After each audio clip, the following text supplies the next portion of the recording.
이제 세 번째 발표를 진행할 거고요. 세 번째 발표 팀은 기미 최강조고요. 기미 최강조는 소상공인 폐업 예측 모델과 상권 인사이트 도구 개발이라는 주제로 발표를 하도록 하겠습니다. 예, 발표자 앞으로 모시겠습니다.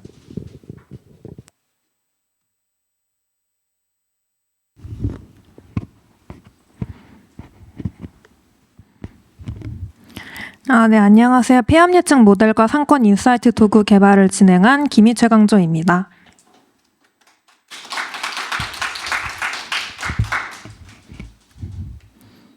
저희 조는 이상열 멘토를 주축으로 김나연, 이윤우, 최지민, 강혜경, 조서영으로 구성되어 있습니다. 먼저 목차를 보겠습니다. 목차는 프로젝트 개요, 소상공인 데이터 분석, 멀티 에이전트 챗봇, 웹서비스 구축, 결론으로 구성되어 있습니다. 먼저 프로젝트 개요를 보겠습니다. 프로젝트 목적을 보면은 여기 사진과 같이 요즘 개업보다 많은 폐업이 이슈인데요. 이런 소상공인은 폐업의 위기를 직면하고 있는데 이런 상황을 조금이라도 도움을 주기 위해서 AI 기반 지원 시스템의 구축의 필요성이 대두되어서 진행을 하게 되었습니다. 프로젝트 목표는 세 가지입니다. 먼저 대시보드 및 실시간 트렌드 접근성 향상, 폐업률 예측, LLM 기반 맞춤형 가이드 챗봇 개발입니다.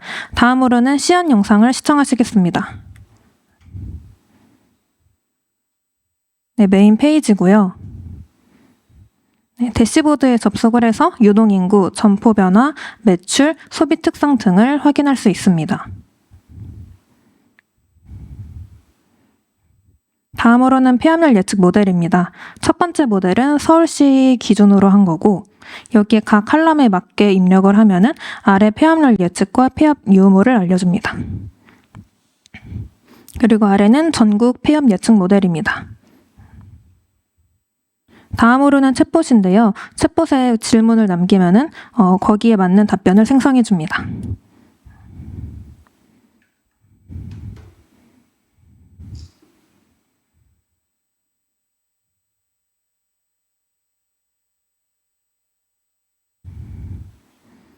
네, 다음으로는 아키텍처입니다. 저희는 데이터 브릭스에서 데이터 수집과 분석, 개발을 진행을 했고 이를 스트림릿으로 연결을 했습니다. 지금 앞에 보이는 5개의 데이터를 주로 활용을 했는데요. 더 많은 데이터를 수집을 했지만 기초통계상 유의미한 데이터는 이 5개라서 5개의 데이터로 진행을 했습니다. 저희는 브론즈, 실버, 골드 순으로 데이터를 정제해서 수집을 했는데 브론즈, 실버, 골드 이 형태의 메달리온 아키텍처를 선택을 했습니다. 그리고 저희가 상권과 업종을 위주로 진행을 했는데 각 기관마다 상권과 업종을 정의하는 게 달라서 저희가 활용한 데이터마다 맞는 정의를 활용을 했습니다. 다음으로는 소상공인 데이터 분석입니다. 요즘 다들 전통시장, 경동시장에 MZ세대가 많이 방문을 한다라는 말을 들어보셨을 텐데요. 이에 대해 실제 데이터를 보면은 10대에서 30대의 매출 변이는 평이하지만 오히려 60대 이상의 매출 변화가 폭발적인 걸 알 수 있습니다. 이처럼 소상공인들이 매체에 휘둘리지 않고 정확한 데이터를 봤으면 해서 이를 도와주기 위해 대시보드를 구축을 했습니다. 네, 대시보드 기획 및 개발 목적은 자영업자들이 창업 또는 업종 전환 시 겪는 가장 큰 어려움은 어디서 무엇을 해야 성공할 수 있을까인데요. 이에 대해서 데이터 기반으로 전략적으로 결정을 내릴 수 있도록 지원을 했습니다. 대시보드 개발 과정은 앞에 있는 것과 같습니다. 대시보드 구성은 2가지로 나눴는데요. 먼저 서울시 기준 상권은 개요, 유동인구, 점포 변화, 매출, 소비 특성으로 나눴고 서울시 기준 업종은 개요, 운영 지속성, 업종별 비교로 나눠서 구현을 했습니다. 대시보드 구축 예시인데요. 이 외에도 더 많은 대시보드를 구축을 했지만 대표적으로 4가지를 보여드리겠습니다. 먼저 서울특별시 상권 대시보드 유동인구입니다. 대시보드를 통해 관심 상권의 시간대, 요일별 유동인구 흐름, 변화 추이를 확인할 수 있습니다. 다음은 서울특별시 상권 대시보드 매출입니다. 분기를 선택해 해당 분기의 총 매출, 전년도 동분기 대비 매출 상승 상권 파악을 할 수 있습니다. 서울특별시 업종 대시보드 분기별 점포수 및 매출액 추이 비교인데요. 이는 업종을 선택해서 분기별로 점포수를 비교할 수 있습니다. 마지막으로 서울특별시 업종 대시보드 분기별 점포수 및 매출액 추이 비교입니다. 업종을 선택해서 분기별 매출액 비교를 할 수 있는데 코로나 이슈라던가 위드 코로나 이렇게 큰 사건이 있을 때마다 추이가 어떻게 변화했는지 확인할 수 있습니다. 다음으로는 폐업률 예측 모델 개발입니다. 여기 앞에 사진을 보면은 자영업자들 커뮤니티에서 자영업자들이 업종 추천, 상권 위치 선정 등의 같은 질문을 가장 많이 남기는데 이에 대해 도움을 주고 싶어 두 가지 모델을 개발을 했습니다. 먼저 첫 번째 모델은 행정안전부 폐업률 예측 모델입니다. 행정안전부 지방행정인허가 데이터로 2020년부터 25년 폐업일자 유무를 기준으로 업종, 시도, 시군구 운영기관 데이터를 통해서 폐업을 예측하는 분류 모델입니다. 두 번째 모델은 서울특별시 폐업률 예측 모델입니다. 스마트 치안 빅데이터 플랫폼 내에 있는 서울시 100개 업종의 데이터로 2014년부터 2024년 1분기까지 분기별로 개업한 점포수, 폐업한 점포수, 시군구 업종명, 행정동명 데이터를 바탕으로 서울시 점포 폐업률을 예측하는 모델입니다. 먼저 첫 번째 모델인 행정안전부 모델을 보겠습니다. 피처값으로는 개방 서비스명, 시도, 시군구 운영기관 범주를 했고 Y값으로는 폐업 유무를 잡았습니다. 훈련 데이터를 구성할 때 개방 서비스명, 폐업 유무를 기준으로 계층적 샘플링을 거쳤고 훈련 데이터와 테스트 데이터는 8대2로 구성을 했습니다. 네, 모델 결과를 보면은 1차 모델은 비교를 했는데 XG부스트와 랜덤 포레스트 중 XG부스트가 폐업 리콜이 3% 이상 높고 AUC도 우수해서 단일 모델로 선택을 했습니다. 2차로는 전처리 고도화와 단일 모델 실험을 했는데요. 앞에 보이는 결과와 같이 AUC가 0.76으로 괜찮은 결과를 얻었습니다. 그러나 폐업 리콜이 조금 낮은데요. 이는 샘플링 과정에서 폐업 사례 다양성이 반영되지 않아서 학습이 어려웠을 것으로 추정합니다. 그리고 한계점으로는 외부 경제 여건이나 시장 수요 변화, 매출 추이 등 폐업 결정에 직접 영향을 미치는 요소가 포함되지 않았다는 것을 말할 수 있습니다. 다음으로는 스마트 치안 빅데이터 플랫폼 모델입니다. 피처값으로는 행정동명, 업종명, 연도, 시군구로 했고 Y값으로는 폐업률을 했습니다. 그런데 Y값이 저희는 점포수 전체 포함했을 경우에는 폐업률이 0%인 구간이 전체 과반 이상을 차지해서 분포 왜곡이 발생을 했습니다. 이를 해결하기 위해서 동일 지역 내 업종 수가 일정 이상인 데이터만 활용을 했는데요. 저희는 20개를 기준으로 나눠서 정교성을 확보했습니다. 이 데이터를 훈련 데이터 개수, 테스트 데이터 개수를 8대2로 구성을 했습니다. 먼저 모델은 회귀 모델로 진행을 했습니다. 그런데 실제값과 예측값의 차이가 굉장히 커서 회귀 모델에서 분류 모델로 변경을 했습니다. 분류 모델을 진행했을 때 피처값은 동일하고 Y값을 폐업률을 0.5를 기준으로 0.5보다 클 경우에는 폐업, 작을 경우에는 영업으로 진행을 했습니다. 실험 결과는 AUC가 0.68로 앞선 모델보다는 성능이 조금 떨어졌습니다. 이에 대한 한계점으로는 데이터 분포가 0쪽으로 치우쳐진 분포이기 때문에 정확도가 낮지 않았을까 생각을 합니다. 다음으로는 ML플로우 파이프라인 구축 및 배포입니다. 폐업률 예측 모델을 안정적이고 반복 가능하게 만들고 실시간 또는 정기적으로 소상공인 폐업률을 분석하기 위해서 진행을 했습니다. ML플로우란 간단하게 말해서 모델을 학습하는 데 있어서 기록, 환경 관리, 배포 지원을 가능하게 하는 오픈소스입니다. 앞서 말씀드렸던 ML플로우의 구축 및 배포 과정입니다. 데이터 브릭스에서 데이터 수집, 분석을 진행을 하고 로컬 주피터랑 연결을 한 다음에 리눅스로 접속해서 서버를 배포했습니다. 다음으로는 멀티 에이전트 챗봇입니다. 랭그래프를 활용한 챗봇 설계인데요. 다양한 데이터를 자연어 기반으로 통합 탐색할 수 있도록 해서 소상공인의 정보 접근성과 실천 가능성을 동시에 높이고자 했습니다. 질문 노드, 분류 노드, 진위 노드, 레그 노드, 폴백 노드, 응답 노드로 이루어져 있습니다.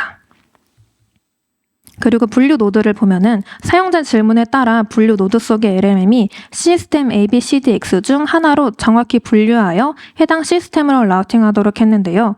여기 질문 입력을 하면은 프롬프트 템플릿과 히스토리를 참고해서 신규 대화인지 이어진 대화인지 분류되도록 했습니다. 구동 예시를 보면은 2023년에 개업한 탕후루즈 폐업률을 알려줘라고 질문을 했을 경우 프롬프트 기준에 메뉴명이 있기 때문에 B로 이동하게끔 설정을 했습니다. 다음은 지니 노드입니다. 먼저 지니 AI란 데이터 브릭스에서 자연어를 통해 데이터와 소통할 수 있는 대화형 환경인데요. 데이터 브릭스에 적재되어 있는 데이터에 직접 접근할 수 있고 다양한 질문을 통해 지속적으로 합숙할 수 있습니다. 여기 지니룸 A, B, C로 나누어져 있는데 각 데이터별로 룸을 분리했습니다. 다음으로는 지니 학습 방법입니다. 인스트럭션은 지니 학습을 도와주는 프롬프트 템플릿과 데이터에 대한 설명인데요. 그리고 오른쪽은 SQL 쿼리로 학습에 도움이 될 만한 예시 질문들과 알맞은 쿼리를 저장했습니다. 네, 다음은 레그인데 레그란 대규모 언어 모델의 출력을 최적화해서 응답을 생성하기 전에 학습 데이터 소스와 외부에 신뢰할 수 있는 지식 베이스를 참조하도록 하는 프로세스인데요. LLM을 다양한 도구와 연결해주는 랭체인 라이브러리를 활용한 레그 환경을 구축을 했습니다. 여기 앞에 보이는 데이터를 벡터DB에 구축을 하고 LLM이 이를 참고해서 답변을 할 수 있도록 구성을 했습니다. 그리고 앞서 말씀드린 벡터 BD를 빠른 속도와 낮은 메모리 사용량을 위해서 페이스를 선택을 했고 그 결과 질문에 대한 답이 잘 생성되는 걸 확인할 수 있었습니다. 네, 성능 고도화 작업을 위해서 랭그래프 기반 분류 구조 형성부터 디버깅 및 개선까지 진행을 했습니다. 다음으로는 웹 서비스 구축입니다. 대시보드 예측 API 명세서 챗봇 기능을 스트림릿 기반의 단일 웹 서비스로 통합하여 사용자 접근성과 활용도를 높인 서비스 플랫폼을 구축을 했습니다. 먼저 스트림릿 로컬 개발을 한 후에 서버를 배포하고 도메인 연결을 한 후에 사용자가 접속할 수 있도록 했습니다. 그래서 웹 서비스는 메인 페이지 3개와 하위 페이지 대시보드 예측 모델 API 챗봇으로 구성되어 있습니다. 이를 직접 보면 네, 여기가 메인 페이지고 그 다음 앞에 영상에서 보여드렸듯이 여기가 상권 대시보드입니다.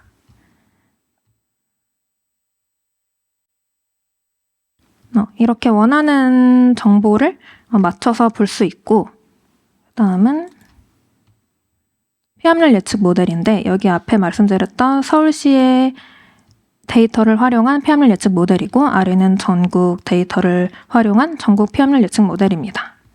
프로젝트를 통해서 소상공인 창업 운영 리스크 감소, 실시간 시장 트렌드 파악 지원, 정보 탐색 시간 단축, 지속 가능한 환경을 구축하고자 했습니다. 그리고 개선 방안을 보면은 먼저 아쉬운 점으로는 다양한 데이터를 수집했으나 활용도가 낮았고 그리고 폐합률 예측 모델의 결과를 기반으로 인사이트를 도출하지 못했습니다. 그리고 모델의 AUC 성능을 충분히 끌어올리지 못했고 랭그래프의 유연한 흐름 기능의 활용도가 미흡했고 챗봇 자체 성능 평가가 기능이 제외된 점이 있습니다. 이를 개선하기 위해서 각 기관별 데이터에 대한 인사이트 도출과 새로운 가설을 통한 분석 고도화, 높은 폐합률 결과에 따른 특성 파악, 그리고 시계열적 요소 고려를 하고자 하고 그리고 외부 요인을 추가하여 폐합률 예측 정확도를 상승하고자 합니다. 그리고 랭그래프의 심사 노드를 추가하고 기준 미달 시 휴먼 노드로 분류되어 사람의 추가 개입을 유도한 다음 다양한 데이터에 대한 답변 완성도를 상승하고자 합니다. 이러한 개선 방안들은 추후 외부 공모전 참여 시 전반적인 성능을 개선하고자 합니다.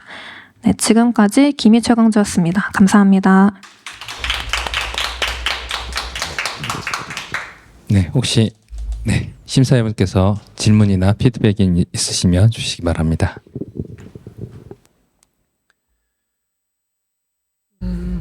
먼저 할까요? 네, 발표 잘 들었습니다. 하나 좀 여쭤보고 싶은 게 있는데요. 이런 레그를 프리프로세싱해서 가지고 와서 여러 가지를 할 수 있는 방법들이 굉장히 많은데 뒤에 이제 퍼포먼스 매트릭을 보셨잖아요. 그 벤치마크를 어떻게 만드셨는지가 좀 궁금하고. 아쉽게도 벤치마크까지는 가지를 못해서 저희가 일단은 구조를 먼저 완성을 한 뒤에 벤치마크나 이제 성능 테스트를 하려고 했는데 그 테스트를 하는 시점에서 이제 프로세스가 종료가 돼서 아까 그래서 개선할 점에 이 성능 평가 기능이 제외됐다고 했던 이유가 그 방금 말씀을 하셨던 레그의 성능도 포함이 되어 있었습니다. 네, 그래서 이제 수치로 확인을 하지는 못했고 대신 제가 나온 결과를 가지고 직접 다 하나하나 파일을 확인을 하면서 정확성을 파악을 했습니다. 네, 감사합니다. 그리고 기본적으로 레그를 진행할 때 이미 너무나 잘 하셨듯이 청킹을 어떻게 할 건지, 리트리버 어떻게 할 건지, 리커시브 어떻게 할 건지 굉장히 여러 방식들이 있잖아요. 이걸 진행했을 때 어떤 게 가장 효과적이었나요? 우선 가장 간단한 질문을 좀 여러 가지를 테스트를 해봤을 때 청킹 500에 오버랩 50 세팅을 했을 때가 그나마 가장 괜찮은 결과가 나와서 이후에 나왔던 세팅들은 그 500에 50 그대로 고정을 시키고 진행을 했습니다. 지금 그러면 청크 50에 오버랩 50으로 청크를 만들고 지금 프레임워크 자체가 질문을 입력을 하고 멀티쿼리 벡터에서 n개가 나오면 파이스에서 3개를 검색해서 중복 제거를 한 다음에 프롬프트로 아웃풋이 나오는 거잖아요. 네. 이게 싱글턴으로 거의 대부분이 해결이 되나요? 네, 지금 제가 넣어놨던 데이터로는 대부분 해결이 됐습니다. 네. 네, 맞습니다. 감사합니다. 네. 근데 우선 프로젝트 목표 자체가 좀 클리어해서 저는 개인적으로 그 부분은 좀 좋게 보았던 것 같습니다. 결과적으로는 아웃풋을 상승할 수 있어야지 전체 내용을 바라볼 수가 있으니까 이 부분은 좀 좋았었고요. 그 데이터브릭스에 대한 강점을 정말 많이 썼구나라는 게 느껴져서 지닌 노드부터 시작해서 전부 다 잘 쓰셨는데 제가 여쭤보고 싶은 거는 그 첫 번째로 중간에 이제 그 시도나 시 궁고에 대한 어떤 지오에 대한 정보를 쓰기 위해서 SHP 파일을 쓰셨어요. 대안은 없었는지를 우선 여쭤보고 싶습니다. 그리고 이걸 쓰시는데 문제점은 없으셨는지.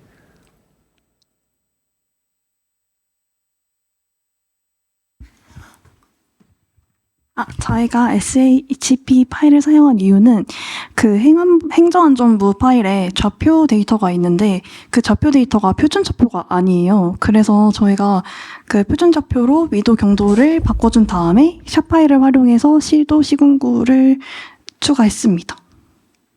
요거 변환되는 파일, 이게 행정동이 업데이트 주기가 있고 그 주기에 맞춰서 SH 파일이 없는 걸로 알고 있거든요. 아까 이게 민간에서 별도로 만드는 걸로 알고 있어서 혹시 싱크가 안 되거나 이런 이슈는 없었을까요? 일단 그 2025년 3월 말인가? 제일 최근에 업데이트된 거를 다운로드해서 적용을 하긴 했는데 제가 테스트했을 때 도로명 파일에 도로명 주소랑 소재지 주소가 있고 그리고 좌표 정보가 있어요. 그래서 거기서 도로명 주소랑 그 시도 시군구랑 매칭을 했을 때 대부분 다 맞게 나왔습니다. 전. 이걸 여쭤봤던 이유는 이제 이 문제가 어떻게 보면은 의외로 온라인에서 오프라인을 바라본 데이터들을 본다고 할 때 가장 많이 발생하는 부분이에요. 그래서 뭐 예를 들어서 우버나 이런 곳에서는 H3 인덱스를 쓰기도 하고 자체적으로 개발을 하기도 하는데 그 SHP랑 행정동을 엮었을 때 가장 큰 문제가 이제 정말 행정적인 부분의 문제인데 사실 이 소상공인에 대한 문제는 법정동에 관련된 이슈로 연결되거든요. 그래서 데이터 쓰시면서 이슈를 혹시 발견하셨는지 궁금해서 좀 여쭤본 게 한 꼭지가 있었고 두 번째로는 이제 잘 찾아주셨지만은 폐업 결정에 직접적인 영향을 미치는 외부 요인에 대한 한계점을 말씀하셨는데 요거 혹시 어떻게 반영하셨는지 궁금합니다. 저희가 그거를 반영을 못했어요. 한계점에. 그리고 동일 지역 내 업종 수가 일정 이상의 데이터만 쓰셨어요. 혹시 이럴 때 여기서 제외되는 카테고리 찾으셨는지 궁금해요. 그러니까 가게 레벨이 아니라 카테고리가 통으로 날아가는 가게들이 좀 있어요. 이렇게 되면은. 하지만 다시 한 번만 말씀해 줄 수 있으신가요? 동일 지역 내 업종 수가 일정 이상의 데이터만 쓰셨다고 했는데 혹시 여기서 발생한 문제들은 없었는지 어떻게 해결하셨는지 궁금합니다. 저희가 많은 변환을 했는데 저희 일단 분포가 너무 영쪽으로 치우쳐져 있어서 가장 많은 시행착오 결과 나온 게 20개의 점포 개수로 히스토그램상 20개가 가장 큰 값이어서 거길 위주로 나눴는데요. 이게 저희의 가장 최적의 방안이었어서 문제가 크게 드러나지 않는 이상 이대로 가자고 진행을 했습니다. 네. 그러면 문제 없을 것 같습니다. 실제로 꽃집이 많이 빠지거든요, 이러면은. 그래서 꽃집에서 클레임이 많이 들어온 케이스들이 있다 보니까 혹시 하는 과정에서 어느 정도 데이터를 보셨는지 궁금해서 여쭤봤었습니다. 네, 수고하셨습니다. 네, 감사합니다. 네, 저도 의견 드리자면 일단 대시보드나 저런 데모 산출물이 굉장히 깔끔해가지고 인상적이었고요. 그리고 개인적으로 이 툴을 사용하는 직접적인 사용자에 대한 고민이 있었을지 궁금합니다. 어떤 경우에 어떤 시나리오에서 사용을 할지. 네. 저희의 목적은 어쨌거나 소상공인이니까 저희가 생각을 했을 때 그 커뮤니티에서도 업종 추천이나 상권 추천 이런 거기 때문에 업종과 상권에 맞추는 게 소상공인에게 즉 사용자에게 가장 적합하지 않을까 해서 그 위주로 진행을 했습니다. 왜냐면은 폐업 예측이라든지 이런 부분에 있어서는 아무래도 지금 설계에서는 한계점이 있잖아요. 폐업이 왜 그랬는지 그 외부 요인이나 이런 걸 모르기 때문에 뭔가 저게 직접적으로 폐업이 이런 건 안 된다라고 판단하기에는 조금 일반적인 사용자가 쓸 때는 조금 무리한 해석일 수도 있지 않을까 싶어가지고 궁금했었고요. 그리고 실제 저런 폐업 예측 결과를 직접적으로 보셨을 때 그 결과가 리즈너블 했었는지도 궁금합니다.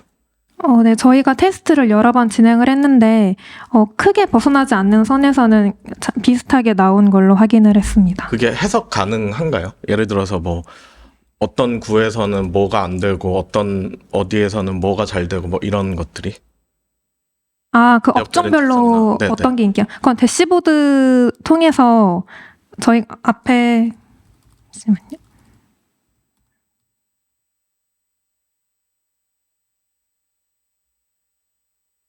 그 모델의 결과 가지고는 깊게 활용을 잘 못해서 이런 점들을 대시보드에서 업종별로 뭐가 괜찮은지 이 상권에서는 이 업종이 뜨는지를 확인을 했습니다. 전문가의 피드백 같은 거는 상권 분석을 해보신 분들이라든지 그런 거는 따로 안 하셨죠? 네, 멘토님과 멘토님. 소통을 하면서 진행을 했습니다. 감사합니다.